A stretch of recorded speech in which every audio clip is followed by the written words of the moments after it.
Alright,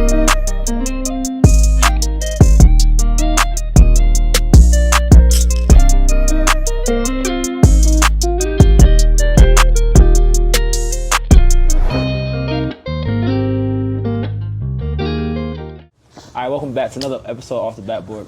Before the video starts, make sure you like, comment, subscribe, share with a friend. I got a good one today. I got my high school basketball coach here. Coach Regan, how you been? All is well, man. Just started kids camp this week, starting our summer ball, kind of reinventing the wheel, losing 8 seniors, so just getting back in the swing of things. So you're losing 8 seniors? Yep, we lose 8 seniors, returning a couple starters, but lost a ton of depth, so it'll be interesting to see how this summer goes. Everybody filling new roles, basically. This is your second year doing the camp?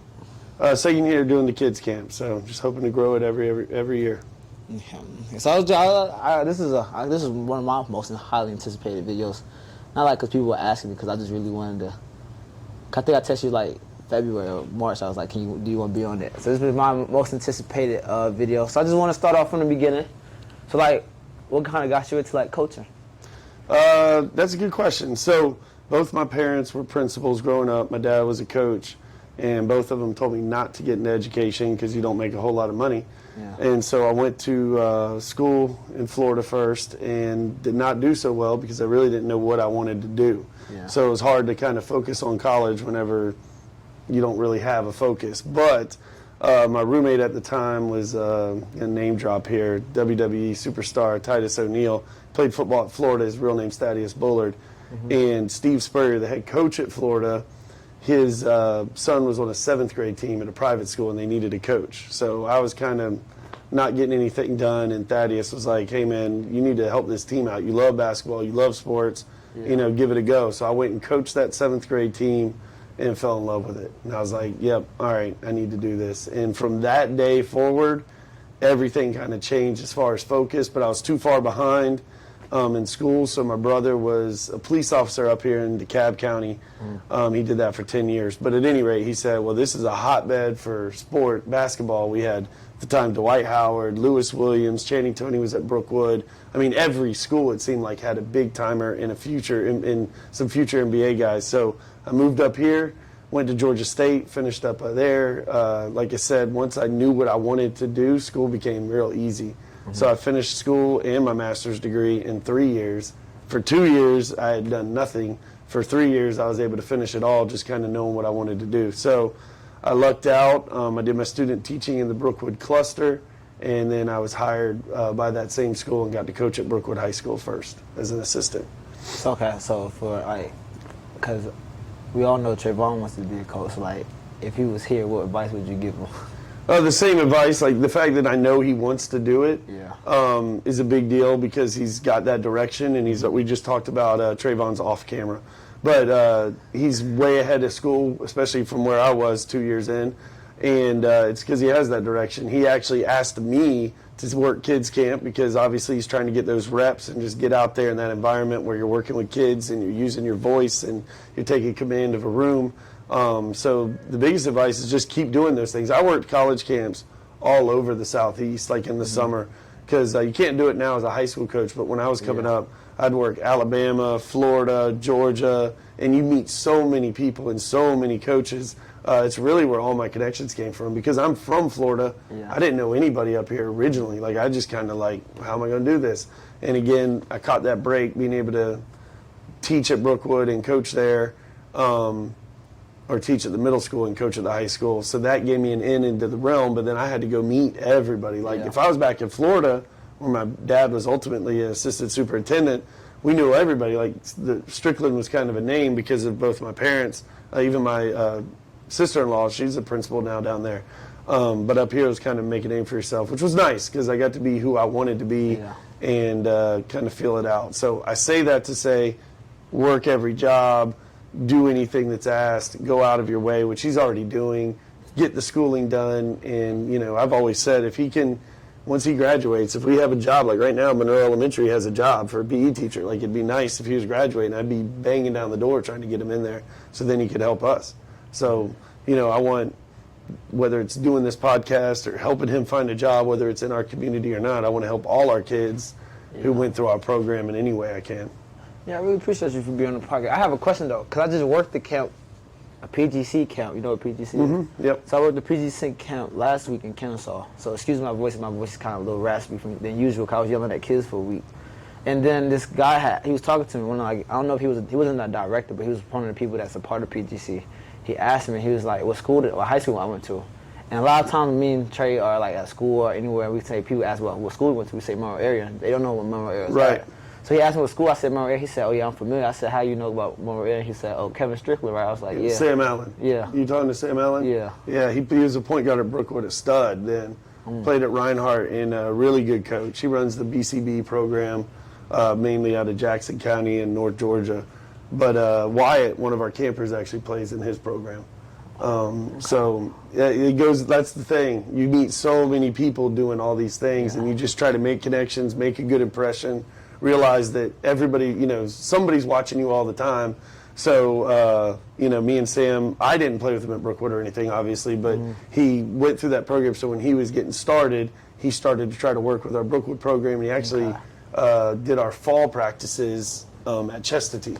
Okay. So that was something like at Chestatee, we had a ton of money in the booster club, so we'd bring in a coach to kind of work with the kids, because you aren't allowed to as a head coach before the season. So Sam was our guy for that. Really, really good coach, does a good job. And yeah, he recognizes us. We actually, first round this year, we played Pickens, and I guess they had a sophomore, scored 20 on us in the first half. And that kid was one of Sam's, because after the game, his dad came up and was like, hey, Sam Allen told me to introduce himself. So it goes back to just meeting and connecting and, doing a good job. Because, again, no matter what industry you're in, people are watching, and they want the people that produce. Okay, so it was a lot of, observing coaches at the camp. So I was just asking them, how they got into coaching and all that stuff. So one of the coaches did say, he was make connections and stuff. But he was one of his advice was, don't go for the very first job, that's head coach job. It's funny. So that's great advice, and I got the same advice too. So I was at Brookwood for 11 years as an assistant. I knew I wasn't ready to be a head coach, 5 years in, for sure. 7 years was the first time I even interviewed for a job, and it kind of fell in my lap. Yeah. I wasn't looking for it, because I was still learning. I got to coach under two different guys, which is really important to I wouldn't say you always want to bounce around, because you don't. I mean, I was at one place 11 years. But it does give you a different, what am I looking for? What's the word I'm looking for? A different view of how to coach, right? We all do it differently, and I'll tell a story about that in just a second. But I say that to say, I lost my train of thought. What was the last point you just made? About not taking the first. Not taking the first job. So when I was at Brookwood, I was happy. Great day job, great coaching situation.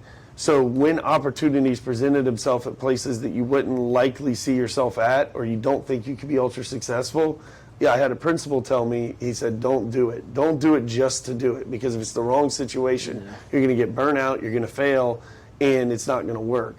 So what does the right situation look like? So the first head job I took, the team was 0-23 the year before. So a lot of people were like, what are you doing? We just told you not to do something like that. But when I interviewed for the job, there was a ton of money in the booster club. The facilities were great. The administration was great. They were returning a lot of players. And even though they didn't win, they still had some experience. And then another weird twist to that job was one of the reasons they didn't win is the coach before me was a huge disciplinarian, and he had kicked off a bunch of kids for doing knucklehead stuff, which is why they lost. It wasn't because he couldn't coach. I mean, he went on to go to the Final Four a few years later, but then those kids were still juniors. So when I got there, I got to bring them back, but they had already been disciplined. You know what I mean? So they realized, and so I only ended up with 2 of them, but it ended up where it was a pretty good situation. So we only won 5, but then we won 7, then we won 13. So we kept getting better and better. So the advice is correct. Don't take a bad job just to do it. That goes for anything, because people are dying to be head coaches. They're almost willing to take anything, but some places just aren't built to win. So I went there. That was in Gainesville, which was really far, because I was living in Loganville the whole time. So I was driving over an hour, and our goal was to move up there into Hall County. It fit our family real well, but we just weren't able to do it with some family situations. So we ended up where this job just kept opening. It was crazy. Y'all had 4 coaches in 4 years, the seniors did. My first year was their fourth head coach, but I had promised Chastity that I wouldn't leave, like after a year, like to come back or to go to Gwinnett or something. So it was kind of funny, like the job that I wanted was always like right here, but I couldn't, like out of loyalty to them, put in for it. Then finally the fourth time I was like, all right, I've been here 3 years. This is like really, really taxing on all of us, this drive. So I'm going to go for it. And it worked out. Okay. So so I wanted to get into you getting into Monroe. So like, before that, you didn't coach girls, did you? No. You didn't coach, that was Coach Richardson. So throughout my high school, we had 3 different coaches in 4 years. And so you came in our junior year. So, okay, what was kind of like that talk between you and Coach Connell, like before you came here? He was looking for like stability. The way it went down isn't entirely fair. So Coach Jackson, who's at Georgia College now as their head assistant coach, did a really good job from everything I've ever heard.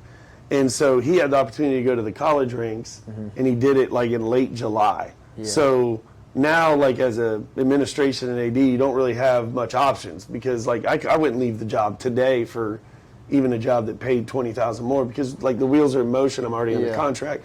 So the timing of it kind of hurt. So he had that last year of his reign. Then they brought in an older guy, DeBose, who had been retired. So he was a retired coach and teaching halftime, which isn't something Walton County does a whole lot. So he got to coach that year, and he wanted to stay. His idea was to stay, but Walton County didn't keep halftime teachers. So that's coach number 2. Coach number 3 was Coach Richardson. For whatever reason, I don't really know anything about it other than he ended up moving to Fannin County, which is really, really far from here. So obviously there's some family situation there as far as why he wanted to get out of there or get out of here and move there. And he's been there ever since. So clearly it worked out. So now here we are on the 4th time, and I was able to put in for it. But the biggest thing Connell was looking for is like stability. And that's one of the reasons why like Coach Derek kept staying through every single coach is because at least it provided some stability. Somebody that you guys knew that you could trust. And he was really like the biggest cog to what I think has been a very successful 4 years because it didn't take him long to start trusting me and realizing that A, I wasn't going to leave, and B, that I like really cared. So of course as a head coach I'm going to make bad decisions and wrong decisions and goof things up, but he knew that like my heart was in it. So he kind of deflected any kind of noise, like any complaining or parents or anything that was happening outside about like this guy doesn't do a good job or this isn't working or who is this fool. Like he had my back and would like put that wall up, and I never heard any of it. Like I've literally talked to one parent in 4 years about playing time. Like usually parents are like the worst part of the job. Like because they're going to come in with their opinion. Really, as a parent, and I am a parent, you want your kid and the other best 4. Right. You know what I mean? And then that's how you want it to be. And here, it's just been kind of a blessing that like I've been able to coach kids, and I've had to have tough conversations, and we've been able to kind of work with the kids through everything, and it's worked out. But Coach Derek having my back got us to be able to just coach basketball. And that first year, we had a lot of success, especially down the stretch, once football got acclimated. So then the buy-in's kind of like, all right, they're winning. Like, they know what they're doing. And then it just kind of took off from there. And last year was the best ever. Like, it was crazy. And it was so easy because, I mean, y'all's group was really special because it was a high-character kids who were quality, who were bought in. You were the first group that we got to ride with. But this last group I've had for 4 years, that was literally like the babies, walking them through it. And we have like Jakari Jones is playing JV as a junior, even though he's the leading tackler in football, just because he knew that I need minutes. And so I'll do it. And then next thing you know, he's all region as a senior. Like, it was crazy, the buy-in. But it all started with you guys, because it's like, oh, that's what we do. Like, this will work. Like, even if we, our first region championship year, we started 1-7. And we can discuss that year because it was like this. But we ended up winning the whole region after being 1-7, and the kids really didn't quit buying in. They just had to kind of solve some things, and I had to solve some things. Was you when you first came here? Were you kind of like nervous to meet like new team? Oh yeah, definitely, and it's obvious. Let's like be clear about it. Like obviously, I'm a white guy, and we have a predominantly black team. And you've seen the fourth white head coach come in, and you're like, who is this guy? And why can't they pick somebody that relates to me that we know? You know, like that is a thing. And so we I feel like we talked about that and we addressed some sort of situations. And then you're going like, even y'all's group, we go through the whole pandemic where it seems like the whole country's divided. But I say that to say, yeah, nervous, absolutely, but I was super excited. Like I had done, like I'm a geek, when it comes to like social media. So once I got the job, I'm going through everybody's Twitter and Instagram, like trying to figure it out. And I'm seeing, who was it? It was like Zay going through the legs, throwing an alley-oop to Elijah. And I'm seeing Derek in PE like throwing one off the backboard and like catching it going backwards. We didn't have one dunk in my 3 years at Chestatee. Now Brookwood we were good, like at times. Other times we weren't as good, but you always have dudes. Like we have NFL players, guys that are on the U.S. national team in soccer. Like there were athletes galore. But we didn't have a dunk for 3 years. Then I come in here and everybody can dunk. Literally like 90% of the players. So that was super exciting, but it's also kind of nerve-wracking. Like, are they going to buy into me, or is this fourth coach thing going to be like they just going to do their own thing because nobody else is stuck around or seem to care? And that's not entirely fair. Like I said, everybody had a different situation. Yeah. But from a kid's perspective, I could see it. Yeah. Well, I don't know if people told you this or you have been told it enough, but between like especially Algo, we considered you the best coach we had coming up to Monroe. I appreciate that. Because it's like, I was just like, I guess I don't know if it's like just the person you are or how you coached us or how like you said, you kind of bought into us. But we always like, even if like we talk about off like video, we talk about like high school basketball. But it's something we kind of talk about a lot. We always be like, Coach Strickland was like the best coach we had. So I want to say like you being a white coach and I was supposed to be predominantly black was the problem. I was kind of nervous going in because I feel like trying out for 3 different coaches. Because usually when you're in high school, you kind of pick the same team over, like especially for varsity, you pick the team over and over again. So going into junior year, just my first time playing varsity, I knew you didn't, and I don't be here in the summertime, so I know you really wasn't gonna get to like really know me. So I was kind of nervous going into like tryouts and stuff, and like going into like trying out for varsity. Yeah, you were up against it. Like it is hard. It's like that's one of the hard things about coaching because we're doing it right now. Like we got a couple of players who have come that weren't a part of the program last year, and like you want them to get reps and you want to see because you never know. Like even JB Flood, who has been in the school and I've known him. I love Flood, but literally like I did cut him as a junior. Yeah. Like he came and tried out, and we already kind of had the team because that's who we've been working with. No doubt, like athletically, he is elite. Like I believe that kid could end up in the NFL, but we didn't really have a spot.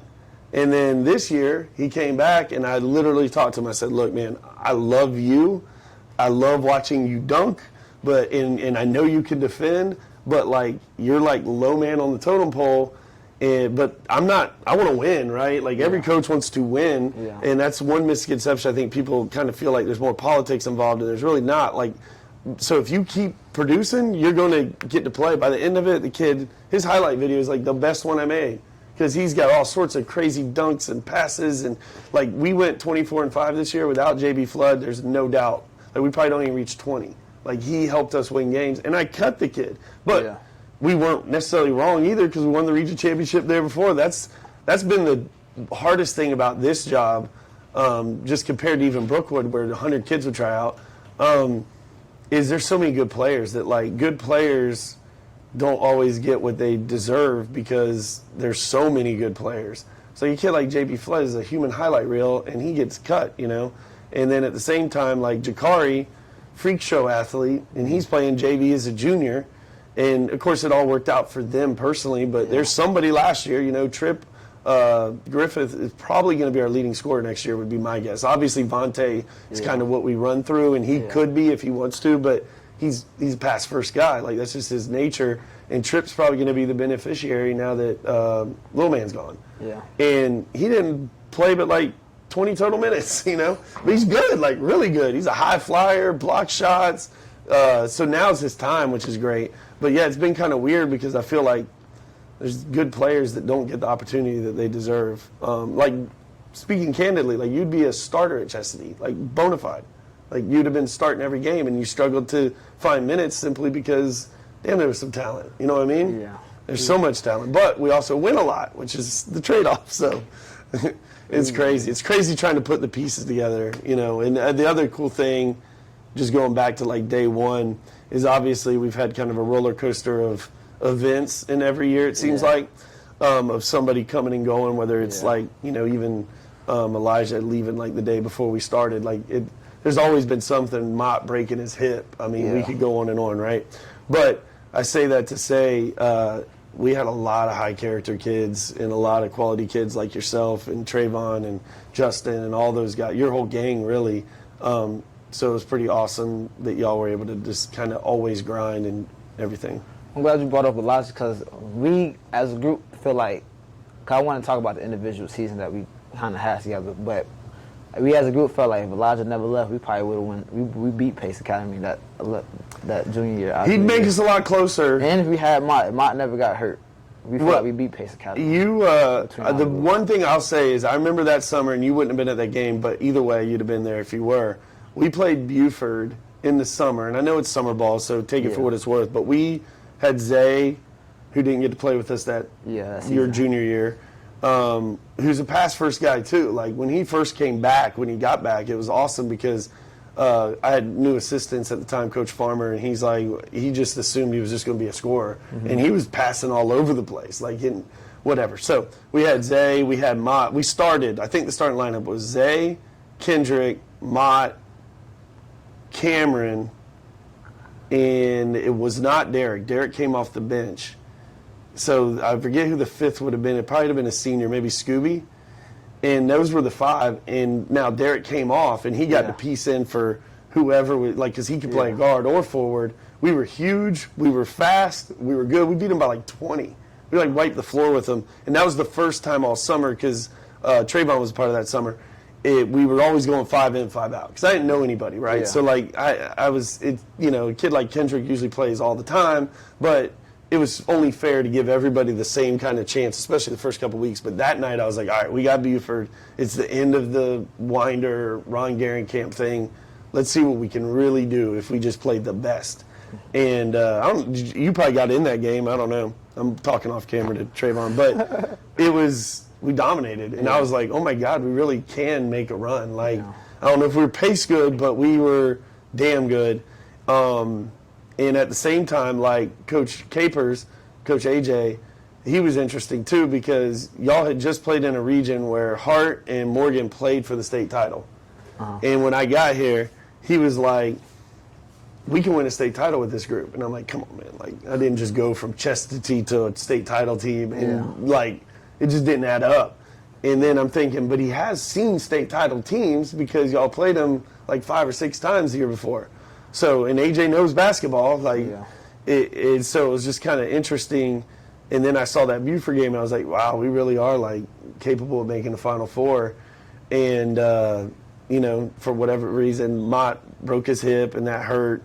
Zay wasn't with us, and then Elijah leaving, so we lost 3 big cogs. But other kids stepped up, too. Like, Jock, Mott's brother, had a phenomenal year down the stretch, and had Mott been there, he probably would have never played. And he was, like, I went back and watched all those games, like, at some point in time, even recently. Man, he was huge in that Elite Eight run and just made so many big-time rebounds and finishes. Then he could get a dunk and kind of get everybody going. And I remember seeing that in the summer because we played over at Brookwood one time, and I had him on, like, the B squad. So I'm over here focused on the A squad, and we are wiping the floor with Holy Innocents, who's got a kid, like, I think he ended up at Clemson or something. Brookwood's got dudes that were, like, at that time they were really good. And we are wiping the floor with them with our A squad. And then the B squad, I look over there, and Jock, like, tips the ball away, one dribble, hammer dunks. Then we steal another one, kick it to A.J. Bell. He drains, like, an NBA 3, and I'm like, that group over there is better than what I've been coaching for years. And they're just over here. Like, I'm not even, my back's turned. So the talent was, like, off the charts on your first team. Just the highlight reels, like Cam Lawson, freak. You watch those games, too, and the thing that stands out to me the first year, your first year, is how good Vontae is now. But then watching Scooby, he's like way faster. Like the way the ball moved and the way he moved was so fast. And then like Kendrick, everybody could keep up, which made us really potent because he was a blur. And as a point guard, like, yeah, Vontae's probably better about everything, you know, as far as passing and kind of change of pace. But damn, that Scooby could go, like flat go, and was so good. Defensively, elite. So that junior year, I want to talk about, because we started off kind of like, I want to say rough, but we started off like kind of average. Yeah. I remember like the last stretch of the season, we won 8 out of about 10 last games. Yep. I remember we lost. I remember that season, like it was like as a team wise, like as a group, like chemistry, it was kind of good. But like winning, like sometimes I remember that year is the same. I think that's the year we lost to Walnut Grove by that buzzer beater. Yeah, we did. And everybody was so the next game that kind of brought us down. We lost to Loganville that next game. Yep, that one loss turned into 2. We also didn't have Derek the next game because of the finger or whatever. But I feel like everybody really brought in towards the end of the stretch. I think that was good. I think that was a good group. Like you said, we didn't have Zay. Elijah left and Mott get hurt, and we still kind of went to the Elite 8. The team gelled. Like, the other thing is coaching here is so unique because of football. Yeah. Like, having so many football kids. Like, of those 8 seniors, last year 7 played football. So, like, to get acclimated and get everybody, I guess I will say I did have one parent of a football player talk to me, but it was a good conversation. It wasn't like he was mad or anything.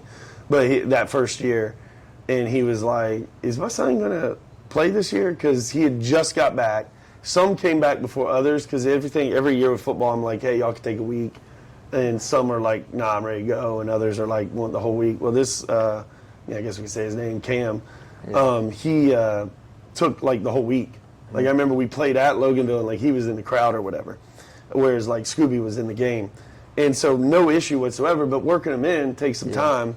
And so we played at Jefferson, and we didn't play great there. We won one game. We lost to GAC, and then we lost to Lumpkin, which is a whole other story. But I say that to say he didn't get any run because, like, he hadn't been there. You know, it is what it is. And we had kids that were there. So he but by the end of the season, bona fide starter, all-region caliber player, highlight reel, unbelievable defender. So it just – I've noticed here more than ever, like whether it was the 1-7 team that goes on to win the region title or that group that – I don't remember the record, but it was something like 19-13. That's probably is the record.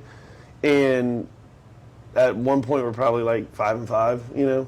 But by the time we got all the pieces, I mean, I remember back to back we beat Morgan and Meadow Creek, who both of them had won the state title the year before. Now it was drastically different versions of those teams, but like I was getting calls from all over. Like people were like, "Dang, how'd you go back to back on them?" And Meadow Creek, we destroyed. Now, again, it wasn't the Meadow Creek that won the state title, but they did have talented players, several college players. So it just takes kind of time every year to kind of mesh those football kids in, then find the balance, and then, you know, it's a long season. And we've always played best at the end every season here, which is great. I was going to ask you, when do you feel like, if you can remember, was like the turnaround that season? Like going into the region tournament, playing at Emmanuel, like... We got blitzed the first night. Yeah. All right, so a couple things. One was I knew we were good because when we beat Jefferson the first time, which they ended up playing for the state title that year, we did that. We were down and nobody quit. Everybody was still playing their tails off, and it worked. Like, you know, sometimes you're down 14. It's just really hard to come back in general. But mentally, as much as anything, to keep the kids, like, not pouting and quitting on themselves. And it wasn't like we had that type of group, but you know what I mean. It's just human nature. And so we won that game, and I was like, all right, that kind of shows our potential with this collection of players. And then I don't remember exactly what game, but one thing that's really cool about coaching here is you're always coaching in front of big crowds because we have so many rivals, Winder, Morgan, Walnut Grove, Loganville, Social Circle. Like, nobody has more rivals than we do. Yeah. And then at that time, we were playing all of them twice. Maybe not Social Circle that year, but so we were playing Morgan at home, and it was packed out, and Kendrick threw Derek that dunk from one side to the other, and then Cam gets a dunk at the end, and I could just tell that, like, y'all enjoy playing with each other. We'll get into y'all's role, too, because that was vital. We had that this year as well. And so everybody was just like one group, and I was like, wow, we could really take off. And then upsetting Hart County, who was a top 5 team in the state in the region tournament, upsetting, or beating, the team we beat first, North Murray, they have Lad McConkey on it, who's catching touchdown after touchdown for 2 national champion Georgia. And we had to stop those guys, and he wasn't by himself either. They had some tough dudes. And then beating Quasey in the Sweet 16, who's going to Georgia Tech now, but played at Florida. Yeah. Like, it was crazy. The guys, and Malachi Starks was on that Jefferson team, who starts at Georgia. Like, we were up against dudes all year long. Kendall Campbell was at the Meadow Creek group. I don't remember where he signed with, but I feel like it's like VCU or something. Mm-hmm. And we were always right there with him. So I don't remember the exact turnaround, but you're right. We finished the year 8-2.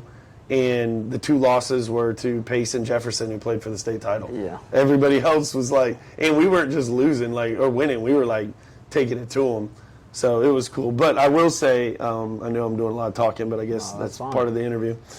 Is we had it this year, we had it that year, and really we've had it on some level all the years. Is I get like the bench mob, the group that's on the bench, playing as hard as they could all the time in practice to make everybody better, but then like literally cheering. Like, one thing I always do with the camera is I set it up facing our benches, because I like to watch and see, like, and you can tell when someone's in their feelings, and rightfully so sometimes. You can tell when somebody's not engaged, and we've had to kick players off for that. Like, like we went to Stevens County one time and had a player fall asleep on the bench. So I say that to say, like, that's not what you're looking for. Like, if you watch a college game in the NCAA tournament, those last 5 guys are going crazy, and they'd never take their shirts off. And it's just kind of like people accepting their role makes it a team, because you don't have – everybody wants to play more. Yeah. Like, that's a given. But to not have that true jealousy, or that even that, like, I wish he would screw up so maybe I'd get it. Like, your group in particular, the junior year, was off the charts good. And then this year we had it too. And a part of that is like kind of the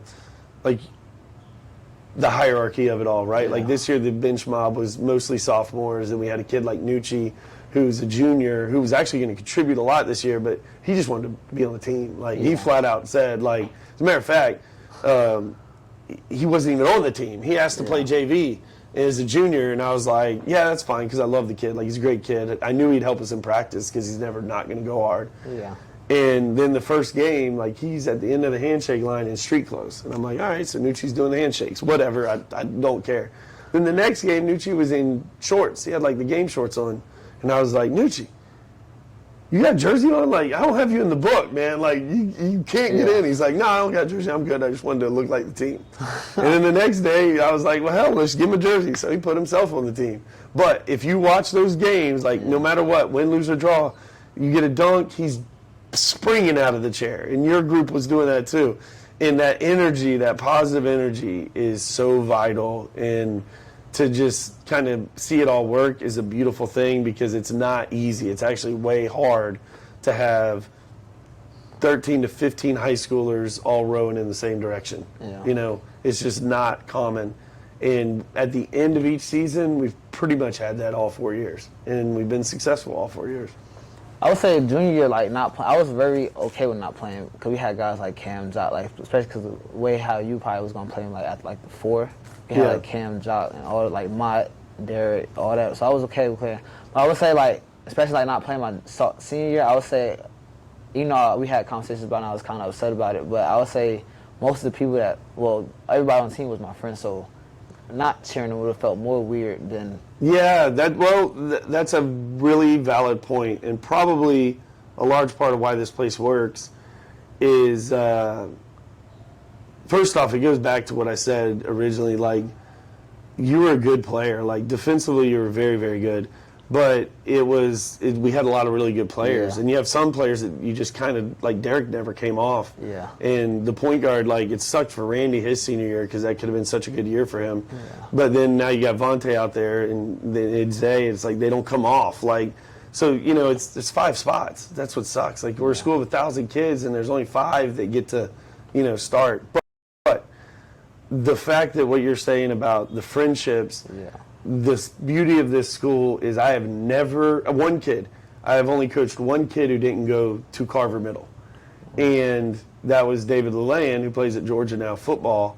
But he went to George Walton, and he's from Monroe. He just had a situation at George Walton. They kind of got him over here as a football kid, and now he's on the basketball team. And he was real positive because it was all new to him. But I say that you guys have been playing, and I know you're like from New Jersey, but most of you guys have been playing since y'all were like this tall. Yeah. And so y'all are enemies too. Like everybody bickered. That locker room could tell more stories than anything about just, talking junk to each other. But it's all out of love. Like it is a brotherhood. Like more so than anywhere I could even imagine being, because y'all have all been together so long that there's very few enemies amongst the team. Usually everybody is rooting for everybody.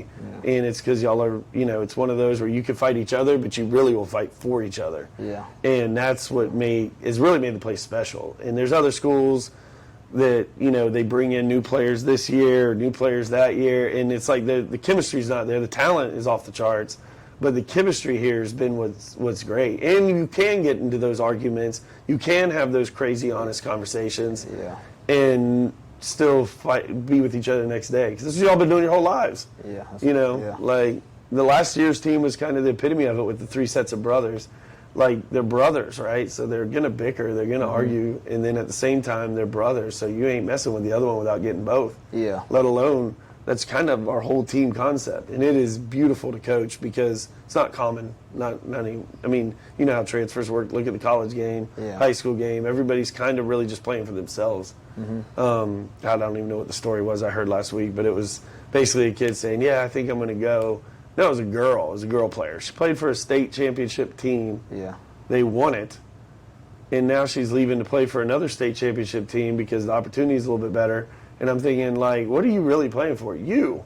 Like, that's it. You're not, like, play tennis. Go play golf. Go play something that is all about you. But when you're on a team, it really should be about the team, Okay, so after our junior year, luckily, I'm not going to say lucky because it was a pandemic, but we got to finish our season. Yes. When the pandemic hit. So when the pandemic hit, did you think we was going to have a season that... I didn't. And I was really scared that we wouldn't have high school sports that next year, and it would have sucked because, especially in the summertime when everything's going down, we were loaded, loaded. And obviously we lost the player that was key cog, but it was like, no way I don't get to coach these two dynamic players as seniors. And luckily we had the season, and we got every game in, even though, I think Larry got COVID like the first game. And it was like, oh no, we're going to have to shut down, but he didn't ride the bus, or he rode it enough feet away that we didn't have to shut it down for a couple weeks. So we were one of the few schools that got every game in, and really it was kind of flawless, like as far as the sickness went. Derek had a scare where I guess he was sick, like legitimately just sick. And so it was like, do we test him? Or is he going to get tested? Like, I don't know what's right to do. And we needed to know. So he got tested, and he was negative for COVID and positive for like flu. So he was able to keep playing. And that was actually going into the state tournament. So he was about to miss the state tournament if he had tested positive. But of course, that was the right thing to do. And it was great to get all that whole season in. And it was a really good year. It sucked that we went against the juggernaut region in the first round. It's kind of the breaks you catch sometimes, but we played GAC in the first round. They're a top 10 team, have been as good as top 5, and that's our first round opponent at home because we had done so much. And we had a 9-point lead. It just got away from us. That's one I've never watched. I've never rewatched that game. I don't know why. I usually rewatch even the losses, but the way it ended, I was like, man, I did not want that season to end. I didn't know what to say in the locker room, and all you guys were walking out, and I always try to say something, and I just didn't have the words, and that sucked. Because that y'all's group in particular, the first senior group I love, for one, they were real quiet. Like, none of them, zero ego. I mean, it was AJ, Scooby, Cam, and Jot. Yeah. Like, not one of them causes any drama. Like, so... Like, they just keep their nose down and play ball. So that group was awesome. And then y'all's group was the one I was closest to because you'd been with me for years, and it was so big. It's rare to have a class that large. I don't remember if there was 8 or 9 of y'all, but there was a lot. Yeah. It's on the wall over here. 1, 2, 3, 4, 5, 6, 7, 8. 8 seniors. So I say that to say that was a big group, and y'all had bought in from day one, so that was special. And then the next group, that's the group we won the first region title in 18 years with. And then this group was my first real group, so it's been kind of a cool thing. Me and Trevon kind of joke a lot because a lot of things happened our senior year. We should have been we should have got like a Netflix special or something. Because first the pandemic happened, so we don't know we're gonna have a season, we're gonna play. And then I don't know what happened. These rumors that Derek's gonna leave, go to Walnut Grove. Yep. And then I want to kind of get where your head was at when Shaw got kicked out of school, when Kendrick got kicked out. I was disappointed. If we're being candid, he knows this because he comes all the time, and I love the kid dearly. Again, I'll do anything for any of our former guys, no matter what the stakes are. But it was disappointing because it was self-inflicted. Anytime our kids, anything can happen, right? Wrong place, wrong time, but this was just a bad decision. Yeah. And, I think he's a better person for it. I truly do. Yeah. And his basketball career is still going on, so that's a great thing. And he comes and works out here quite a bit. So there's no hard feelings under any sort. The whole idea is that we're teaching kids, right? The winning is fun, that part is, but when it's all said and done, it's about trying to make an impact. Because I made a lot of mistakes in high school, obviously my first few years of college, and I needed that voice. I needed the Thaddeus Bullard. I needed my brother. I needed my parents cutting me off. They were like, we're not giving you money for school because you've blown it. You need those things. So that was just kind of his moment in that time. Disappointing because I know what we could have been. Yeah. You really have one of the best players in the state whose ball's in his hand. But, we still won 19 games, and it gave Derek a chance to really shine. Yeah. As far as Derek leaving in the summer, it was kind of a cool moment, too, because he had called me about it, and you could tell, he didn't want to, but then, I don't know what voices. He had a lot of friends over there was one of the things. Yeah. So, he was just going to go hang out with his friends and play basketball, and they have really good coaches and whatever. So, that was just kind of in his head. But as soon as y'all found out, his teammates, I remember being in the weight room, and somebody, it was probably Dre Ross, was like, F it, we'll just go at him. He ain't scoring versus us, though. And, the mentality was, you're either with us or you're against us. Yeah. And I liked that camaraderie. I liked that grit of, you know what? I ain't worried if he is here. We've lost people the whole time we've been here. Yeah. If you think about it, every year, it's even 2 years ago, even Vontae disappeared for, 11 games. So I say that to say, I like the mentality of, it's us against the world. So that was kind of cool to see. But then, we're talking a week later, and everything's back to normal. So, Derek's probably the player I talk to the most, former player-wise, just because he's, going through the college thing and just trying to help him still. But I say that to say it was obviously great having him back, but then losing Kendrick, it was okay, where do we go from here? And yet we still figured it out. I remember getting big wins versus Brookwood, hanging with Collins Hill, who was in the Elite Eight. We did get destroyed by Cherokee that year. That was one of the worst losses I've ever been a part of. But it was you're right. Netflix special would be great because there's a lot of drama too, just stupid stuff. Yeah. And it was you guys were friends, but then just some of the dumbest things I've ever seen throughout a year. Just what the heck, man? Just play ball and go to school. Can't we just do that? Yeah. So I remember me. I think also that year it's COVID because Jet got me and AG quarantined right before conditioning and stuff on tryout. I think it was conditioning. Jet got us quarantined, so I think we missed a little bit of conditioning that year. Yeah. And then we go into the season. I remember one of the first practices. This sticks out to me. You was because remember Shaw's not there, so you say Derek and Dre are the two best on the team. I remember people Trayvon kind of took offense to that. Dre's not better than me, Trayvon. So it was a competitiveness within all of us, trying to be nah, I'm number 2 or whatever. Right. So I remember going in that year, I was okay, this is I'm definitely probably I'm gonna get playing time, I'm gonna get valuable minutes. So I don't know, I'm gonna get to it in a minute. So we start the season, we're not getting valuable minutes. I want to ask you because I said this on the podcast before in earlier episodes. When you said Dre was the second player, do you feel like he underperformed that season, being that you kind of held him up to that standard? Dre's a unique player. Like, Yeah. he's not one that's going to score 10. Yeah. Like, that's just not his game. Yeah. He's a defensive, like, on-ball defensive, like, Yeah. dynamo. He can handle the ball. So he's kind of like a point guard, but he's a forward who never took bad shots. He never shot, for one. Yeah. Which was good. Like, the way I see it, and I guess I did say, I'm sure I said that. Obviously, I said that. And I thinking back to that group, I probably believed that, too.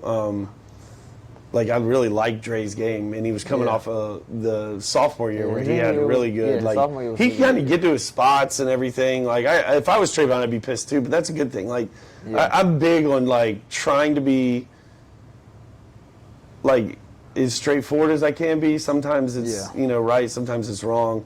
The way you phrased that, it made me think, man, I guess I probably shouldn't have said that. But then I'm thinking I probably felt that way, so that's why I said it. But Dre's game's just so unique in that, like, we have a kid right now, Jay Jackson, who, like, he only takes good shots and he's really good at defense. So he's, like, one of my favorite players. Like, a lot of people watch us play and they don't understand why I like him. But I like him because the ball doesn't stick. He's not looking to score. He doesn't over-dribble. And, like, to me, like, he's going to be starting on Sunday when we play at UGA camp. And a lot of people, like, I've had so many kids I've cut that are like, I'm better than Jay. Yeah. And I'm like, but you're really not. Like, not as a team basketball. Like, one-on-one, yeah. Like, one-on-one, a lot of people probably could have beat Dre Ross. But as a team, like, he's not overextended himself. Like, he moves the ball. He finishes a layup. He defends. Yeah.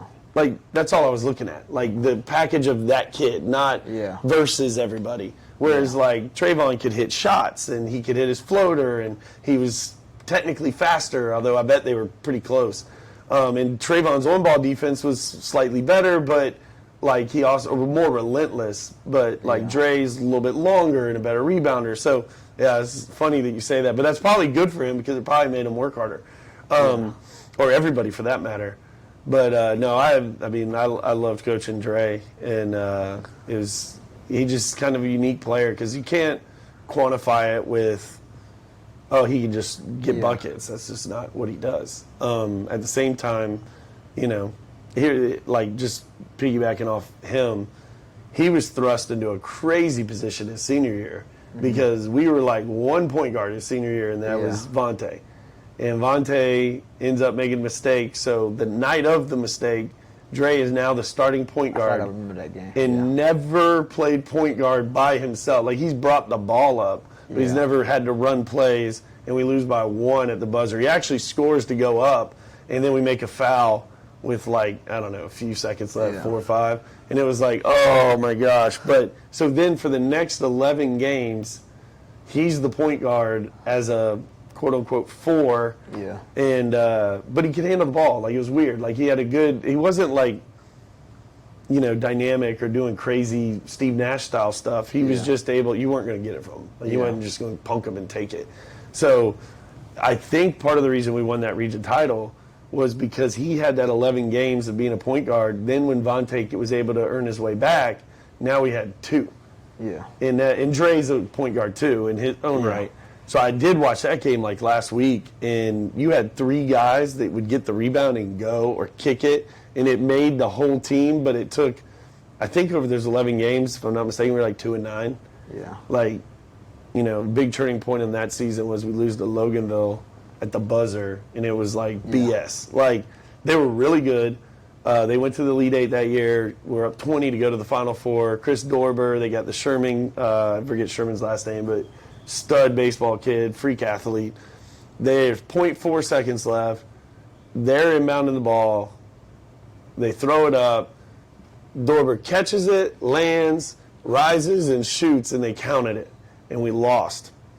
And I was like, you got to be kidding me. So I lose it, which you know how our kids are going to be. Yeah. If I'm losing it, they're going to lose it. Those refs got dog cussed all the way back to the locker room.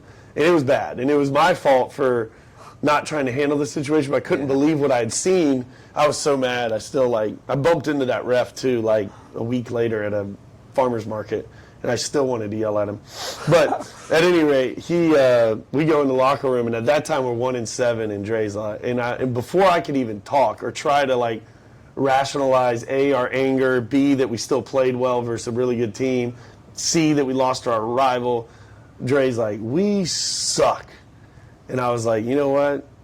He's right. Like 1-7 is 1-7. Like, yeah, it was heartbreak here and heartbreak there and overtime here. Like, it was some crazy losses.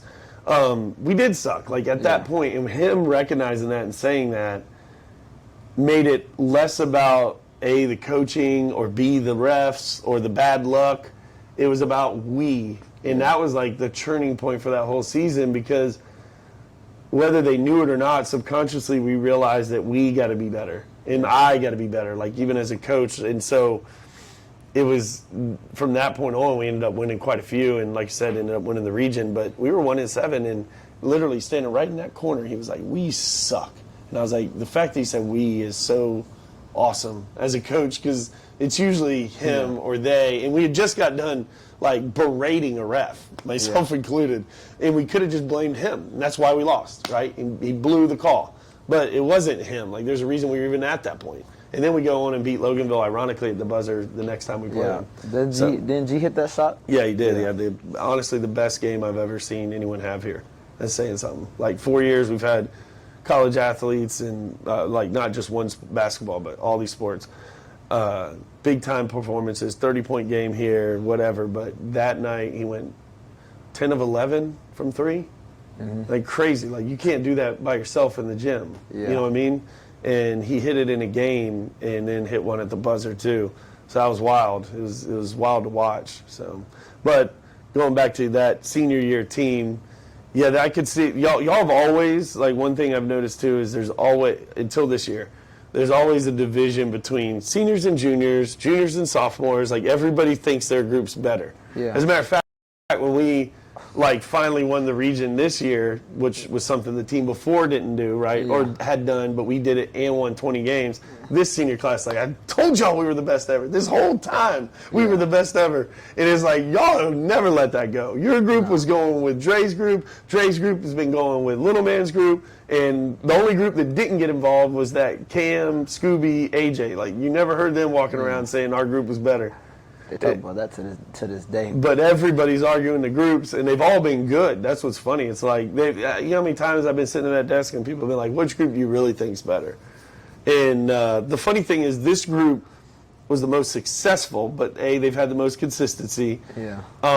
And they were most successful in large part because the point guard who's not in their group, you know what I mean? But he's always with them. So, but even then, like, Dre Noel had an amazing year. Like, God almighty, he had over 100 assists, scored 200-plus points. Like, we were a two-headed monster at point guard. And that's, again, what I was alluding to the year before.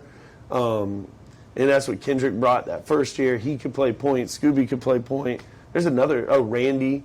Like, all those guys could do it. And when guards win games, bigs win championships. So, like, to win at the high school level, you need to have really good guards. But to be, like, elite, like pace, you have to have those bigs too.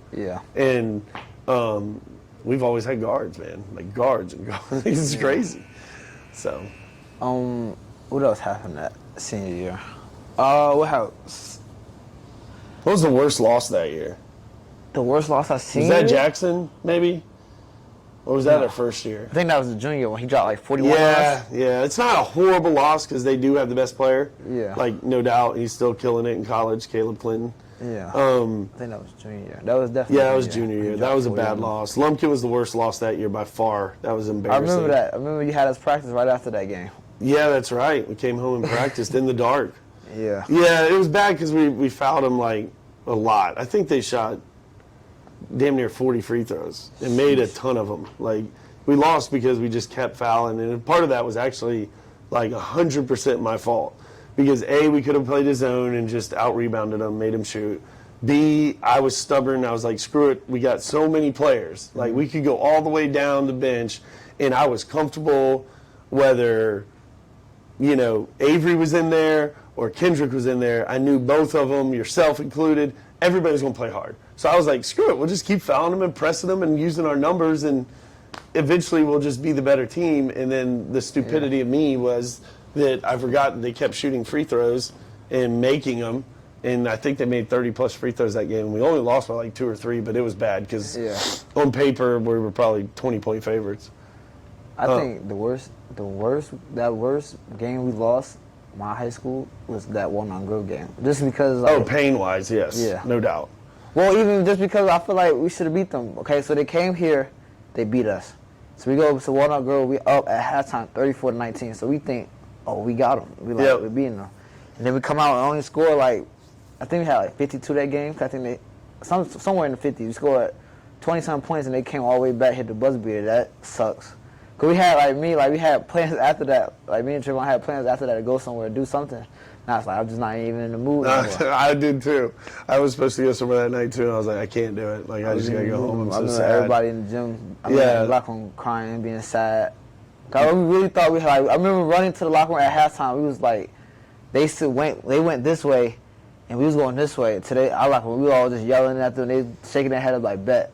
Yeah, that was brutal because they wiped the floor with us here. Yeah. They did a really good job, like, especially that year whenever there was no shot clock. There's a shot clock now. Yeah. They spread you out, and I remember, like, Mott being out there. I mean, he's a sophomore weighing at that time, like, 270. Yeah. He was a horse, and he couldn't stay in front. Like, he couldn't, the closer he got, the more danger we were in. Yeah. But then they were just holding it, and I couldn't call timeout. They had the ball, and I was like, oh, my gosh, and they just kind of coached circles around us that day.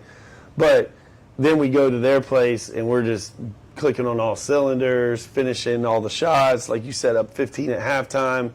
And I've seen us blow plenty of 15 points and win plenty of 15 points, over the time. But at the same one, it was like, and then they hit the buzzer beater, and the place is going crazy, and they're talking all the junk. That was gut-wrenching. We did get them back. Unfortunately, it was a COVID year. So if you recall, the next year we win. Yeah. I don't know if it was at the buzzer, but I do know that it was a 1-point game, and I do know that they had a layup, and the kid, like, shot it too hard, and it shot off.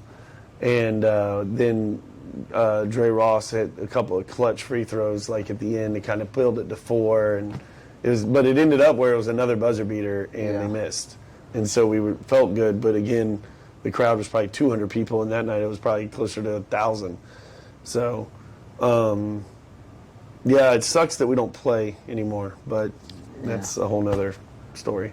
Our senior year, though, I would say the worst game we lost, just because of semifinal, I think we blew them out the first time we played them was Stevens County. Yeah, I've never won there, ever. We didn't win there this year either. Wow. Yeah, it's crazy. Because then we blew them out when they came here. I remember dunking on one kid like 4 times. That was flipped, though. I think we lost there first. Because that was kind of the turning point in that season, too, because that was whenever, COVID was so weird. But, I think I kind of lost it on everybody and who's in and who's out. And then I believe we played them at home the second time. That was when, that's Derek's whole highlights could have been that game. Because he had some alley-oops and everything else. But I've never won there. It's, really, really tough. We went up there this year. We beat them by 21 here and go up there and lose by 10. And then luckily we were able to beat them in this region championship. But, 0 for Stevens County. That's a fact. Because I remember you made a point. I remember everybody. The one kid that never probably scored over 5 points had 20 points that game. Yes. Just off of open layups. Yes, I remember. I think that's a house of horrors. That's what we call it going up there. So long. Every year we've stopped and ate, in Commerce. Yeah. And then this year I'm like, we're not going to stop. We're just going to go straight, any other game. It's far away, whatever. Play the game, come home, victorious. And we lost again. So I don't know what it is. I can't figure it out. And we were up this time, we were up 7, off the rip. And I was like, okay, we're good. And we weren't. They're tough, though. That's part of it. I mean, they got dudes. The Lacey kid's freakish athletically. He's going to Middle Tennessee State for football. But, that was that was probably one of the worst. Because that team, was pretty consistent. We lost 10-plus games, but Hart County was really good. And we had them on the ropes. Those games, too. That region championship, we finally took the lead in the fourth quarter and then just couldn't hold on. They were so good, though. The whole group's really good. Those games, I remember, because this one Zay comes back. Yep. So I think we played Hart at home. and we was beating them too, but Bad. we was beating them. And I think they came back. They threw Mott out of the game. Yeah, they threw Mott out because of what they did. Yeah, it wasn't even his penalty. Like, they didn't make him hold it, like, because he's supposed to sit 2 more games. That changed everything because he was really our only bruiser. Yeah. Because Derek's big and long and can block shots, but he wasn't going to be banging with all those guys in that way. And losing him, it went from, like, I don't know, at the time it was like a 9-point lead, but that changed everything. And it was like, the other thing is not only that, but Zay deserved the technical for kind of walking over the guy, but whatever. Yeah. It would have just been 2 points, but now it's 2 points, the ball, and we lose our biggest, threat under the brim, and to guard Taj. Like, Taj didn't trickle down there ever when he was around. So that was a bad loss, but it was also big. I'm telling you, I've done it a lot. You remember the Oconee game? I was just about to bring that up. That's the craziest one. I was just about to say the same exact thing. I swear, we may have been up 30. I think so, at halftime. At halftime, and then it was one of the buzzer. We fouled the guy, probably. We did? They did foul him. They didn't call it, but... Even when we played them at home, Derek fouled him. We had to go into overtime. Yeah, that was a tough out. Those teams were fun to coach against, like, because it was so maddening, like... Just watching them shoot and shoot and shoot, and then you can't help, but then everything we ever do in practice is like help side, make them shoot, except for them. So you have to change everything, and they were really, really good. And then we jumped them like it was like nothing. Like I was like, oh, maybe they just aren't good. All that scouting I did, and it doesn't even matter. And then the second half just, and we held on to the buzzer. That was probably... Really, those wars your senior year with Oconee, because we played them 3 times. Yeah. And the second time, they were up 15 at their place. And then we came and put on a press and won it. And then we played them in the region tournament. I don't remember exactly how that went, but I do know it was a good game. Like, it wasn't no drama like the big leads. But, that was probably the best. Like, I literally think at one point it was like 41-14. Yeah. And then we ended up winning at the buzzer. Yeah. Which was crazy. So that was probably the craziest win. The Alcovey game, too. When we played Alcovey. We lost that. Yeah, that sucked. That was... the standout moment when you called us a bunch of pussies in the locker room, and that's when we came back, started playing way better. And then we almost had it. Yeah. Yeah, we're not going to show that one to the principal. But, it was like we were getting punked. Like, that was like kind of our MO, was to go out there and be tougher. And they've been tough. Like, they've always been really hard to beat. Like, we beat them this year, and even then we were, like, superior talent-wise, and it came down to the end. Yeah. Like, they're just, Coach Hardwick always did a really good job. That's where Social Circles coach is now. Yeah. He's over at Alcovey, so that'll be interesting. We still get to play. But they've always been real tough, and I just felt like they were, like, out punking us. It was like, man, we're tough. Like, what's happening here? That wasn't a good showing. I remember that game. I think besides that, probably play about what you're supposed to. I don't remember any crazy. Brookwood was a great win because they're a 7A school. They had the kid Chris Cole going to Murray State. Yeah. And then they just Cherokee was bad. Cherokee. They were good though. They were really good, and we played really bad. We were in Collins Hill. I think that's around time. Collins Hill was really that was actually one of the better games we played all year. Yeah. Super talented team. We was beating them too. Thank God they didn't have Travis Hunter that day because they played for the state title in football that night.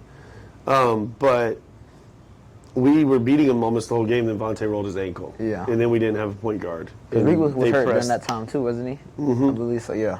Yeah, we literally only had Vontae that whole weekend. Yeah. So we didn't have Zay. He wasn't eligible yet. He had to wait till January, and Vontae, and that was when he broke his foot.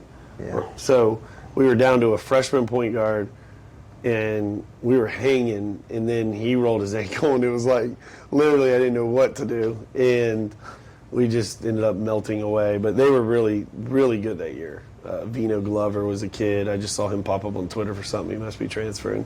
And then they just had dudes. So that was good. And it was just kind of one of those where you're like, all right, if we can hang with them, we can hang with anybody.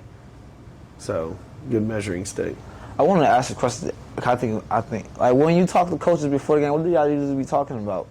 Sometimes mostly friendly. Like I never go into a contest like wanting to not like the other guy. Yeah. So like the idea is like you want to be friends because you never know too. Like we'll end up being an AD or a principal. Like all these paths cross. It's crazy. Like it's really not a big community of people, right, in this job. So you always want to be friendly, and usually we're just kind of like hamming it up about what the season's been like or what we're getting out of a certain kid or what we're whatever. But every now and then there's a little more venom.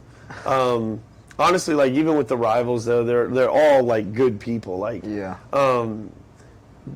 like Winder, Travis, he's one that like I didn't really know at all until we both got the job. And Winder and Monroe have a lot of similarities just from a cultural standpoint. And it was just kind of cool. We both started the same year, and how I think both of us were blown away with how much passion people have for the school. And so it's, and if you'd asked me that year, the very first year, would he still be at Winder? I'd be like, nah, he'd be back in Gwinnett doing his thing, but he's loved it, So we've become friends through that. Coach Witherspoon at Walnut Grove and I have known each other forever. Like literally used to coach against him my first year, ninth grade ball, when he was a ninth grade coach. Then we went through JV, and then when I went to Chestatee, he kind of moved around as assistant. We both got the job the same year. Our kids are the same age. They've played on the same teams. So believe it or not, like we've been like friends, like the whole time. And then Josh Grayson, Coach Grayson over at Loganville is more like a mentor type, because when I was at Brookwood, he was at Collins Hill, and they were really, really good. Yeah. Several D1 players, and I just always liked what they did. So like I looked up to him, and now we've become friends since we're both kind of in the same realm. And we've always had crazy games like with Loganville. I feel like I've split with them like every year. I think we beat them both times this year, but every year it's been something. Like even the COVID year, we lost there the first time. We blew that lead. That was bad. Yeah. Thank God we beat Walnut Grove the next night, so I felt good about like the way things were going, but that could have been really bad. But we've always kind of split, so I've always respected the job he did. And then Social Circle has just been some great battles because, golly, they were talented. So, Coach Jackson's will be at Alcovey, so we at least still get to play each other. But I never knew him either until we got into coaching, or until I got here. And so everybody kind of, like, there's no anger or anything. We're all trying to do the same thing, win a game, which brings out some competitiveness and coach kids. It's like, it's a fun job. It really is. It is. I wanted to ask, like, if you had to describe the way you coach, like, how would you say was your coaching style? That's a good question. It'd be really good to ask Coach Farmer. But Coach Farmer says he's worked for two different coaches. He worked for Kevin Morris, who's the head coach at Jefferson. Okay. Coach Morris is the kind of guy that every jersey needs to be tucked in. All the jewelry is out. We all wear the same shoes, the same socks to practice. We're talking like practice. Like when you step out on that court, you're ready to go. You're 10 minutes early, and we're going to go through the same, or not, I don't know practice per se. We're actually practicing with them Thursday, ironically. But like super structured is what I'm trying to say, in every way. And that's who he played for too. So he looks as this guy who commands the room, who kind of has I don't know if this is fair, but a separation between like being the coach and the players, and there's a big line in between, Yeah. Whereas my style is, I'm not focused on if your jersey's tucked in. As you know, like my dad would probably roll over, listen to this, but like, I ain't worried about you wearing jewelry, because if you take it off during practice, then you're probably going to lose it. Then I'm going to be the one trying to help find it, so that's a waste of time. If you get popped in the ear, I remember Jet's necklace snapped off one time. That's on you. Like, it doesn't affect your performance. Yeah. You know what I mean? Like, you can't, just because you're wearing crap everywhere doesn't mean you can't perform. So, like, I'm not trying to police everything, because then I'm just the bad guy. And he doesn't have to be, just because his kids are so used to it. But, like, especially coming in, like, with that whole fourth coach thing, I wasn't coming in here to be the police and try to make us do everything. What I needed was maximum effort. I needed kids to believe that we had a plan and that we cared, and that was it. Like, that was my goal. So a lot of people would probably describe me as a player's coach. I don't know how you would define that, but, like, I don't really get offended very much. I'm not trying to, like, dominate some kid with my voice or pretend like I'm better than anybody. Like, I just want to I want kids to compete at practice, simple as that, and then that'll transfer to the game. X's and O's wise, I'm sure there's so many coaches that are better than me, but I do think when you watch us play, you can tell we're going to play ultra hard, every single person, and that they're going to really care about like wearing the jersey, like Monroe area. And those are kind of my two things. But philosophically, like like I said, I've been different places. Like at Chastity, we shot literally some games 43s a game, 33s a game, because that's what we were best at.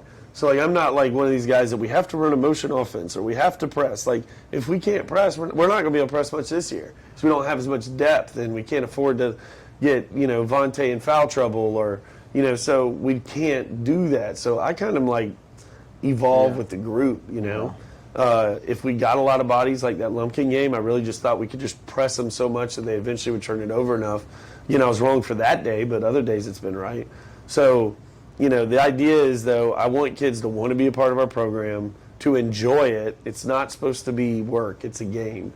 But we got to work to get what we want, which is to win. So it's kind of like, a balance. You won Region Coach of the Year this year? Yes. This is not the first time. No. Here? No. Yeah. We won it last. We won the region last 2 years, so it's by default you almost win Region Coach of the Year, and then I was lucky to win County Coach of the Year the first year because you had that crazy good run. Yeah. So, I think that's what but it's really look. I say this all the time, and this is a fact. I do believe the coach has a major impact on the culture and like the buy-in and just the belief.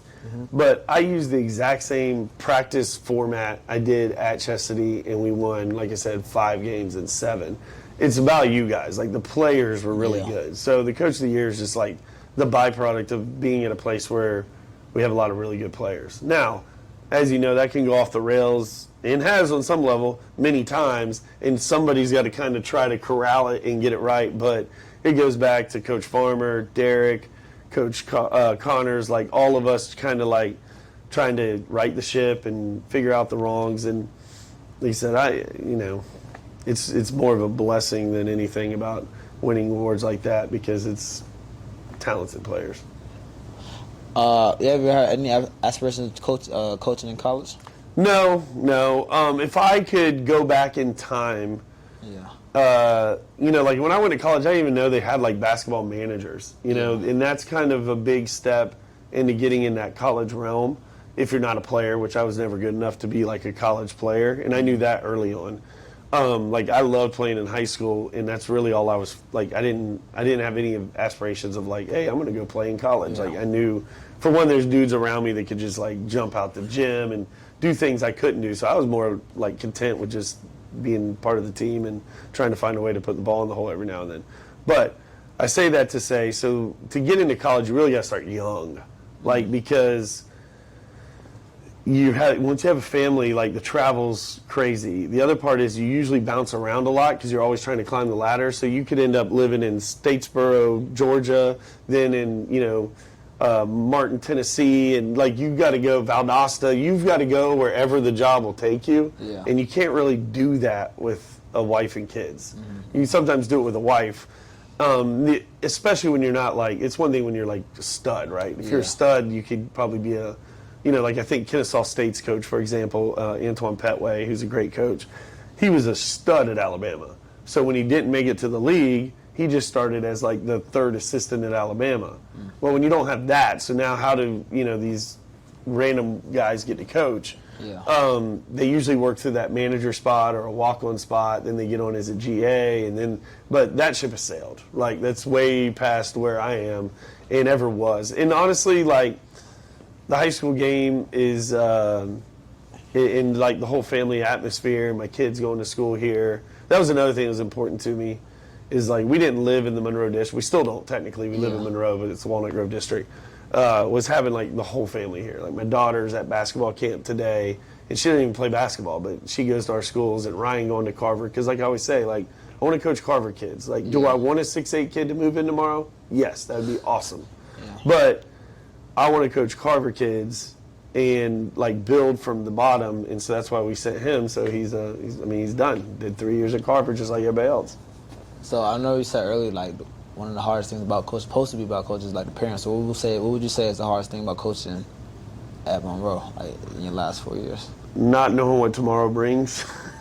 Like, we've had a lot of just crazy scenarios. Yeah. It's, you know, it's just a different type of place in some ways, but it's so beautiful too. Like, the fact that you guys care so much about your area and take so much pride in it is, I mean, it just makes us take so much pride in it because it matters. Like, our games are rocking, and it matters to everybody in the community. But it also has been where some of our kids have just made such stupid decisions. Like, not even, like, they don't even matter. Like, it's like, why would that be what you chose? And so that's happened to us a fair amount of times, and I guess that's probably been the hardest part is, like, you know, just some of the stupidity that's been brought on by children. But that's everywhere, too. Yeah. It's not just a Monroe thing. It's like they're kids. Kids are going to make – I made so many dumb decisions. And, you know, my parents were principals, and I'd still end up in ISS. Like, how's that possible? Well, because I was a dummy. So I think part of why I like the high school thing, too, is and, you know, you were always killing it in the classroom, in the hallway. So, but I think with our kids that have made mistakes, like, I'm very patient because I know what it's like, even though they may be different type mistakes. But, yeah, we've had a roller coaster, that's for sure. But we've always been able to right the ship. Okay. I think I'm gonna end it off with this one last question, just a little All right. fun. But who is your favorite player to coach since you've been here? Or who is your favorite player to coach, and do you have anybody you're looking forward to coaching? Yeah. All right. So favorite player. God, that's hard, man. Like, there's no favorite. There's just no favorite. Like, there really isn't. I'm not just saying that. I'm trying to think of somebody who kind of like overachieved and got weight. Trayvon's probably one of my favorites, like, easily, because, you know, he just cared so much. Like, that day we lost to GAC, like, I could get choked up talking about right now because he was tore up. Yeah. And, like, somebody who just laid it on the line and flat out did everything right. That's, you know, the best player would have been Kendrick or Derek. Vontae's close. Like, he doesn't score like they do, so his numbers aren't the same, but the things he does is like magic. Like I said, guys like Jay Jackson and Dre Ross, most people don't see what I see, and that's that team player, that guy who isn't scared to dump on the floor or rebound or take charges, or Dre never took a charge in his career, but still, like, so those are always fun. Trayvon's a lot grinder, but it's hard to just pick one of that. What was the second part of that question? Because I couldn't. Oh, looking forward. Coach. It's going to be weird, man, coaching my son. Like, I'm not looking forward. I'm like almost dreading it because I know that what the people around me are going to see is like daddy ball. And at the same time, that's like a huge burden on him to produce. Yeah. Because the best way to like coach your son is him to be the best and nobody deny it. Yeah. If he's a tweener, then they're always going to, think it's because he's my son. And so, like, it's kind of like I have this, like, inner being, like, I'm like, dude, you got to step up. Like, you've got to make this undeniable for me. But that's not fair to him. Yeah. So, and at the same time, I've watched him grow. Like, he really cares. And so it'll be awesome to see how that transpires. And then I've got to do, like, you know, I got to balance mom, too. Because what if, like, quite frankly, what if he's on the bench mob? Yeah. Like, I'm not going to do something that's going to put me, like, in a situation where everybody just thinks it's a joke. Yeah. So if he doesn't earn the right to be out there, then he won't be out there. And I wish every parent 2 years from now could hear that. But, like, he's playing C team right now. Yeah. And then he will play JV unless something, you know, crazy happens growth-wise or team dynamic-wise. So just looking forward to in that way. But I'm looking forward to this team, because this is we've got a lot of new roles. Like, losing those 8 seniors, all of them, like, pretty much played. Yeah. You know what I mean?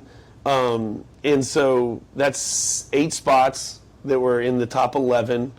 And then you've got, you know, Vontae and Javen, who started almost every game. Yeah. But KD is his senior year, and he feels a lot of the same way you did. Like he's like, I can do this, man. Just let me out there. I promise you. And now he has nobody behind him. It is unlike your senior year where you still had all your classmates and pretty much the same team back. This is his. Like there ain't no backup. Like there you go. You just got 22 minutes a game, and you're going to have him whether we win, lose, or draw. And he's such a good kid too. So I'm curious to see his maturation. I'm curious to see Tripp in this new role because I do think he can. I mean, nobody will replace the little man's instincts. It's just so bizarre to see how good he is. Because you just wouldn't say, okay, dribbling-wise, where's he land on a scale of 1 to 10? Shooting-wise, and none of them are like sky high. But then when you see it, dude's averaging 20 points a game and scoring in the 30s. But it's all instincts and great hands and feel. And if we can get Tripp to have even half of that feel and instincts, his talent is awesome. So I'm excited to see him. And then, like, this team, like, this is a whole new thing. It really is. I mean, while Javen started a lot, he still didn't play a whole lot. Like, you know, he started because he's 6'7", he could stretch the floor. We were winning, so it was good to get into that rhythm. But now's his time to play 20 minutes a game, and he hasn't done that. He usually was between 8 and 16. So a little bit to half a game, but a lot of times not. But he always got us off to a good start. So, like, it ain't broke, don't fix it. So this team will be interesting. I knew what I had every other year. Like, I could, you know, Region Championship first year was going to be really, really hard because the region was so good. So good. But we were really good, too. Second year, I knew we could be great. We had the little hiccup, but then we still were doing really good things. The next year was the one that was the craziest roller coaster. You're right about the Netflix special being your senior year, but the next year was wild. Like, you know, just like, holy cow, 1-7, never would have guessed. I just thought we'd been 7-1 before 1-7. And then them not, like, caving was, like, really special. And then last year was just, it really was magical. Like, it was so easy. Like, they were good. Like, they were good, and they were good for each other. So, like, it was hard to pull a wrong string, really. They were just, every game we lost. Like, we, you know, we could have won. Could we won all of them? Who did we even lose to? West Forsyth, they just flat beat us, but we could have beat them. Cedar Grove, same thing. We lost to Stevens at their place. Like, they just beat us. And then I don't remember the other two losses.